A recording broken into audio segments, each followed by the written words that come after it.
একটু অতীতের দিকে তাকায় দেখেন। কোন দিকে? অতীতের দিকে, পাস্টের দিকে তাকান, অতীতের দিকে তাকান। যুগ যুগ ধরে একটা সুন্নতের দিকে আপনি তাকান, যে পৃথিবীর শুরু থেকে কিয়ামত পর্যন্ত আল্লাহ পাকের একটা সুন্নত আছে। আল্লাহর সুন্নত কি?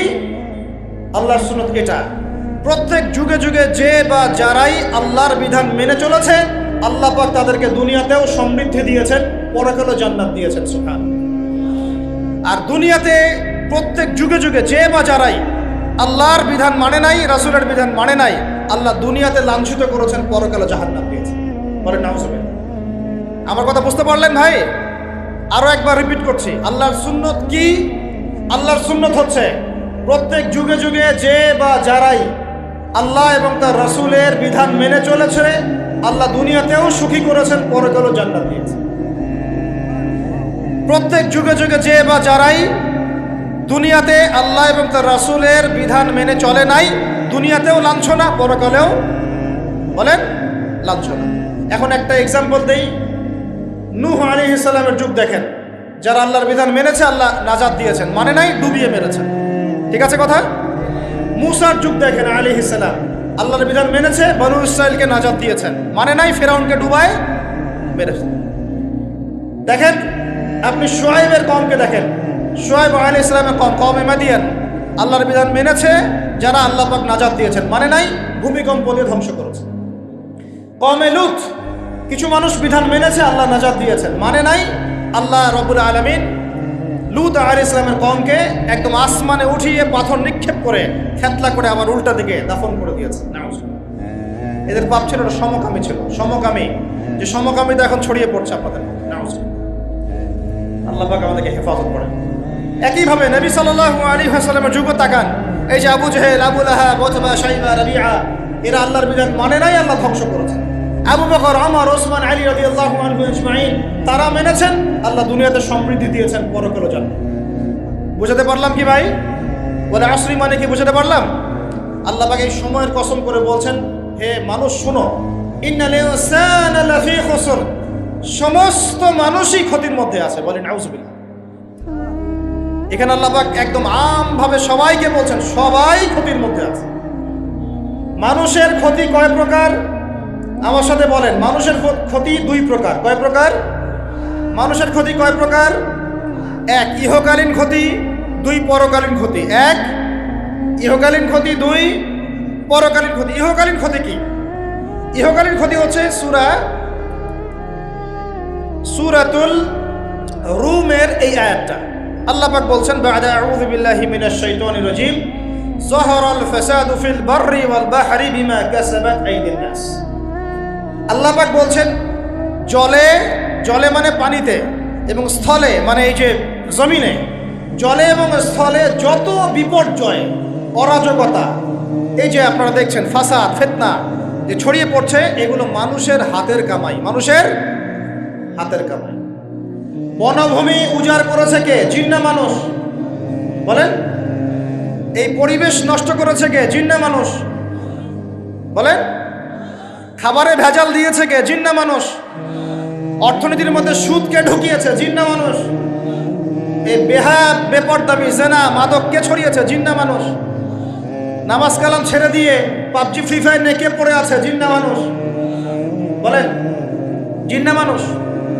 আল্লাহর বিধান বাদ দিয়ে শয়তানের বিধান চালু করেছে কে? জিন না মানুষ? যাহারাল ফাসাদু ফিল বাররি ওয়াল বাহরি বিমা কাসাবাত আইদিন নাস, জলে স্থলে যত বিপর্যয়, অরাজকতা, সমস্যা, এগুলো মানুষের হাতের কামাই। বলে নাউজুবিল্লাহ। আমরা যা করব তাই পাবো। আমরা যা করব তাই, মাদক খাচ্ছেন আপনি, আপনাকে ফলভোগ করতে হবে। সুদ খাচ্ছেন আপনি, আপনাকেই ফলভোগ করতে হবে। এই বেহায়ের মতো মেয়েরা চলছে, ওকেই দেখবেন ফলভোগ করতে হবে। মেয়ের সাথে হারাম সম্পর্ক করছেন, আপনাকে ফলভোগ করতে হবে। যে যে পাপ করবে তাকে তার ফল ভোগ করতেই হবে। আল্লাহ পাক আমাদেরকে হেফাজত করেন, মাফ করেন। আমি তাহলে মানুষের একটা ক্ষতি পেলাম, ইহকালীন ক্ষতি। কি ক্ষতি ভাই? আর দুই নাম্বার হচ্ছে পরকালীন ক্ষতি। পরকালীন ক্ষতি কেমন? এবার বোঝেন। এই যে আমরা নিশ্চিন্তে ঘুমাই, সারা জীবন 30, 40, 50 বছর নিশ্চিন্তে কাটাচ্ছি, কোনো ফিকির নাই, নিজের পরিবারের, সমাজের, রাষ্ট্রের, উম্মার কোনো ফিকির নাই, অথচ এই মানুষের সামনে অপেক্ষা করছে মৃত্যু। জি, আজকে থেকে 100 বছর পরে আমাদের মধ্যে কেউ থাকবে না পৃথিবীতে, এটাই সত্য। তারপরে আছে কবরের সওয়াল জবাব, তারপরে মিজান, এই ফুলসিরাত, পুনরুত্থান, জান্নাত জাহান্নাম, এগুলো আমাদের সামনে অপেক্ষা করছে। আর সেই মানুষ নিশ্চিন্তে বসে বসে মেয়ের সাথে টাঙ্গি মারে, সেই মানুষ বাইক নিয়ে একটা মেয়েকে নিয়ে ঘুরছে, সেই মেয়ে একটা ছেলের সাথে চটপটি ফুচকা খায়, সেই লোক আল্লাহর বিধানকে সরাই দিয়ে শয়তানের বিধান চালু করা শুরু করল, সেই ব্যক্তি সুদ খাচ্ছে, সেই ব্যক্তি ট্রান্সজেন্ডার এই মতবাদ প্রমোট করতেছে, হ্যাঁ, সেই ব্যক্তি শিক্ষার মধ্যে ইসলাম বিদ্বেষী বিষয় ঢুকাই দিল। অথচ এই মানুষের সামনে পরকাল অপেক্ষা করছে। একদম টেনে হিস্ট্রি আল্লাহ পাক সামনে নিয়ে দাঁড় করাবেন, দাঁড় করে জিজ্ঞাসা করবেন। তাহলে আমরা কত অপদার্থ, কত বোকা, আমরা কি বুঝতে পারছি ভাই? একটু বুঝতে পারছেন কি? আল্লাহ পাক সূরা আহজাবে এটাও কিন্তু বলেছেন যে ইন্নাল ইনসানা যালুমান জাহুলা।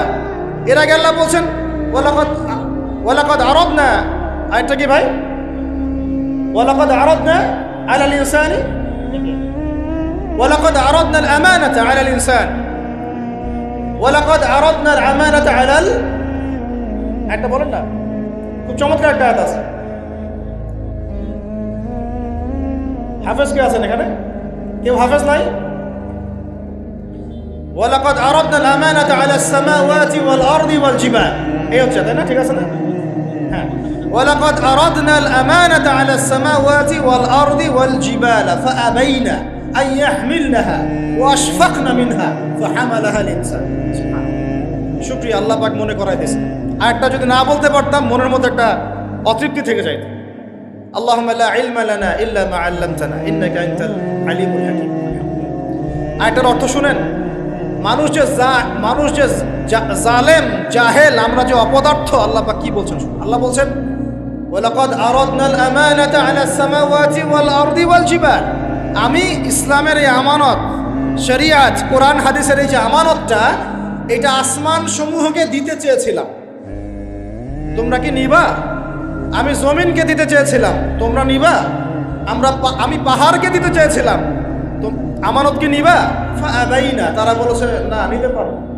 ওয়া আশফাকনা মিনহা, তারা অক্ষমতা প্রদর্শন করেছে। ফাহামালাহা আল ইনসান, মানুষ সেই আমানতটা কাঁধের মধ্যে বহন করেছে। আমরা সেই আমানত কি করেছি ভাই? কাঁধে বহন করেছি। আল্লাহ পাক বলেন ইন্নাল ইনসানা যালুমান জাহুলা, মানুষ কত জালেম, মানুষ কত জাহেল। আমাদের সামনে পরকালীন এই কঠিন জবাবদিহিতা অপেক্ষা করছে। এরপরে আমাদের জীবনযাপন পদ্ধতি দেখলে মনে হয় যে আমাদের মধ্যে আর গরু ছাগলের মতো করে পার্থক্য।